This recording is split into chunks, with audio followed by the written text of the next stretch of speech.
Printemps, il fait beau, il fait chaud, tout le monde est heureux, l'été s'en vient, mais qui dit printemps dit aussi dégel. En tant que propriétaire, on a certaines vérifications à faire annuellement pour s'assurer de ne pas avoir de soucis, mais pour bien conserver vos propriétés longtemps.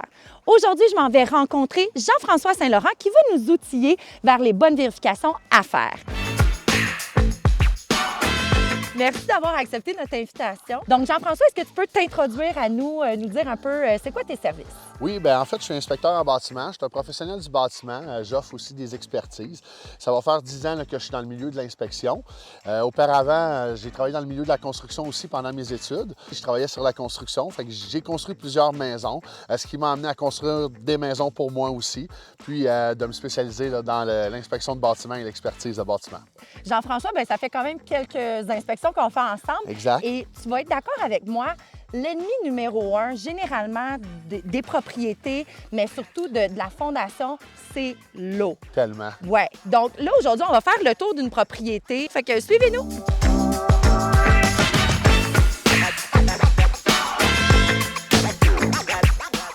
Il y a plusieurs facteurs qui peuvent expliquer une infiltration d'eau. Donc, Jean-François, comment un propriétaire peut faire pour éviter à tout prix une infiltration? Oui, bien en fait, qu'est-ce qu'il faut savoir, c'est qu'il y a 3 types de fondations. Des fondations en béton coulé, des fondations en pierre et des fondations en bloc de béton.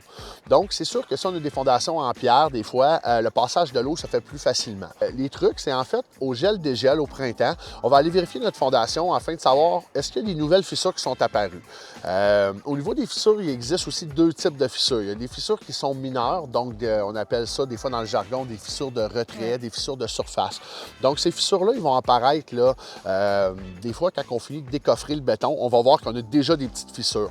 Par contre, on peut avoir aussi des fissures qui sont structurales. Comme exemple, des fois, si on voit des bâtiments en maçonnerie, exemple sur un coin, on a des fissures qui vont monter sur la fondation, qui vont monter aussi dans la brique, puis ça va faire comme une genre de lézard. Ouais. Donc là, on voit qu'on peut avoir eu un mouvement sur le coin de la fondation. Donc ça, à ce moment-là, bien là, ça nous indique qu'il faut faire une réparation là, immédiate. Donc ici, par exemple, on a une fondation en béton coulé. Donc on voit que la fondation est apparente. Donc on regarde si on a des fissures afin de procéder à une réparation. Donc là, dans ce cas-ci, on n'a pas de fissures au niveau de la fondation. Par contre, on arrive ici au niveau de la dalle de béton. Et ici, on a un exemple d'une fissure qui est structurale. Comme je dis souvent, le truc pour savoir si une fissure est importante, quand par exemple, on est capable de passer une pièce de monnaie comme un 10 sous ou encore une carte dans la fissure, on voit qu'il y a un dilatement au niveau de la fissure. Donc là, à ce moment-là, on n'hésitera pas à faire une réparation. Dans un cas comme celui-là, ici, c'est vraiment la fissure, elle a vraiment été causée par le gel-dégel parce que l'année passée, on n'avait pas de fissure. Puis là, cette année, on arrive au printemps, puis là, on a une fissure qui est quand même assez importante.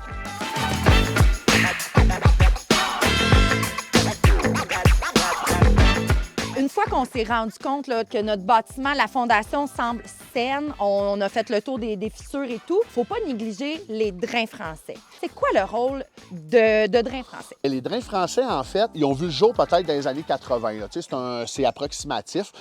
Puis ce que ça sert, en fait, c'est le drain de pourtour du bâtiment. Donc, ça va servir à recueillir l'eau de pourtour pour justement l'évacuer de nos fondations. Donc, des fois, avec les drains français, dans les dernières années, ce qu'on fait, c'est qu'on installe des cheminées.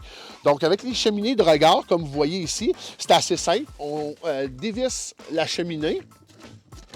Puis, exemple, si on veut faire nettoyer les drains français, on va éjecter de l'eau à pression, puis ils vont venir là, nettoyer nos drains français. Donc, à ce moment-là, on s'assure que nos drains sont toujours propres.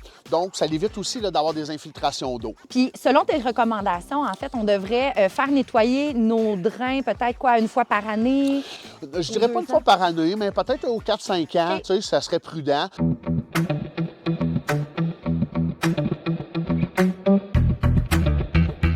Un autre point qui qui est à ne pas négliger sur la propriété quand vient le temps de faire les vérifications au printemps, bien, ce sont les fameuses gouttières. Exactement. Oui. Au niveau des gouttières, en fait, là, c'est s'assurer qu'ils soient propres. Donc, des fois, ils vont se faire surtout obstruer là, par les feuilles. Donc, on va nettoyer là, la gouttière là, afin de s'assurer là, que l'eau coule bien là, dans la descente pluviale. Oui. Ouais. Donc, ici, vous avez l'exemple d'une descente pluviale. Donc, qu'est-ce que je vous expliquais tantôt? Qu'il fallait relier la descente pluviale à un drain puis éloigner l'eau du bâtiment. Donc, c'est un exemple là, ici concrète d'une descente pluviale là, qui est éloignée là, du bâtiment. Qu'on peut mettre souterrain. Exactement. Puis si on va au bout, bien, on va voir là, la sortie là, qui est accessible. C'est important aussi de se rappeler qu'on n'a pas tous des terrains qui sont hyper plats. Souvent, on a des constructions, on doit composer avec la nature environnante. Donc, si jamais on a une construction qui est avec une pente négative, quelles sont nos solutions? Les margelles, c'est une solution. Donc, quand on fait l'ajout de margelles, par la suite, on peut retravailler nos terrains pour leur donner une pente positive au bâtiment. Donc, on n'envoie pas l'eau vers le bâtiment, mais dans le sens contraire. Il y a aussi, tu sais, des fois, quand la maison est construite puis que là, les pentes sont vraiment accentuées, bien, il y a moyen de faire des fosses de retenue, de faire des fossés. Exactement, pour rediriger l'eau naturellement vers les égouts. Exactement, pour justement que l'eau ne soit pas dirigée vers la maison. Exact. Ce qui est le fun au printemps, c'est qu'on pense à l'été, les couleurs. Et généralement, on a envie de mettre des fleurs, rajouter de la végétation sur nos propriétés, mais ça ne veut pas nécessairement dire que c'est très bon. JF, qu'est-ce que tu en penses, toi? Bien, en fait, la végétation proche des fondations, c'est non. On ne veut pas que les racines aient brisé la fondation, puis on ne veut pas avoir de la végétation trop proche de la fondation. Donc, idéalement, une bande de propreté sur le côté de la fondation, un pied. Donc ça nous évite là, justement de mettre de la végétation là, puis ça l'aide là, au drainage de l'eau, la meilleure des solutions. Exactement. Donc, une bande de propreté, puis après ça, on commande les plates-bandes. Exactement.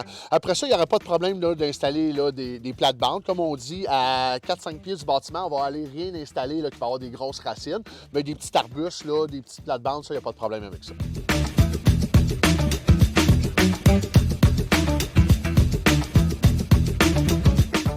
Et rapidement, en terminant, JF, est-ce que tu peux nous donner d'autres petits trucs là, de vérification à faire là, qui vont être vraiment pertinentes à ce temps-ci de l'année? Oui, bien en fait, quand les conditions le permettent, on peut accéder à la toiture, aller vérifier. Est-ce qu'on a perdu un bardeau? Des fois, avec les vents, on peut perdre des bardeaux. On va aller dans l'entretoit aussi, on va regarder. Est-ce que tout est sous contrôle? Est-ce qu'on peut avoir eu une infiltration d'eau? Des fois, on peut avoir de la vermine aussi comme ennemi dans notre entretoit. Donc, d'installer des trappes pour justement contrer ça. Ça ici, c'est un exemple d'un autre, un petit piège en fait là, pour la vermine qu'on peut installer près des fondations. Donc, ça l'évite de prendre la vermine avant qu'elle soit rendue dans l'entretoit. Et sinon, ben, je pense aussi, fenêtre, faire le tour des scellants, c'est souvent ça qui peut être plus endommagé. Exact. Ça, en fait, les scellants, on dit que c'est un peu un running gag en inspection dans le sens que... Ça revient toujours, hein? On est tout le temps en train de dire, bon, ben là, tes scellants-là sont dus, ça, c'est dû. Mais en fait, c'est parce qu'il n'y a pas beaucoup de personnes qui les font.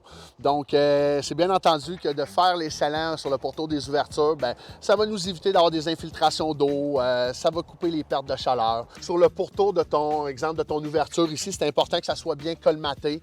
Bien, Jean-François, merci. Bien, ça fait plaisir. Je pense qu'on a mis beaucoup de lumière sur toutes les vérifications qui sont à faire et bien, nous autres, on va rentrer, on va aller prendre un petit café. Bye bye!